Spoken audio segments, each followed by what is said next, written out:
রাজধানী ঢাকার উত্তরায় মোবাইল আর্থিক সেবা প্রতিষ্ঠান নগদের ডিস্ট্রিবিউটরের এক প্রতিনিধির কাছ থেকে ১,৮,০০,০০০ টাকা ছিনতাইয়ের অভিযোগ উঠেছে। শনিবার ১৪ জুন সকাল ৯টার দিকে এই ঘটনা ঘটে। এ সংক্রান্ত একটি সিসিটিভি ফুটেজ সামাজিক যোগাযোগ মাধ্যমে ভাইরাল হয়েছে। জানা গেছে, প্রতিদিনের কালেকশন জমা দেওয়ার জন্য ওই প্রতিনিধি মোটরসাইকেলে করে ব্যাংকে যাচ্ছিলেন। পথে অস্ত্রের মুখে র‍্যাব পরিচয়ে জিম্মি করে তাকে গাড়িতে তুলে নিয়ে টাকা ছিনিয়ে নেওয়া হয়। সিসিটিভি ফুটেজে দেখা যায়, ভুক্তভোগী ব্যক্তি মোটরসাইকেলে করে যাচ্ছিলেন। এ সময় একটি কালো মাইক্রোবাস মোটরসাইকেলটির গতিরোধ করে। এরপর র‍্যাবের মতো পোশাক পরা কয়েক ব্যক্তি ওই মাইক্রোবাস থেকে বেরিয়ে এসে ভুক্তভোগীকে ধরার চেষ্টা করে।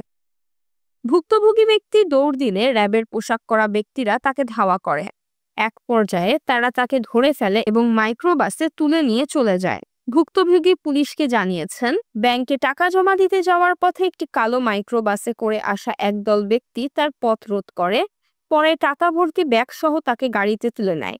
এরপর ব্যাগটি ছিনিয়ে নিয়ে তাকে উত্তরার ১৭ নম্বর সেক্টরে ফেলে রেখে চলে যায়।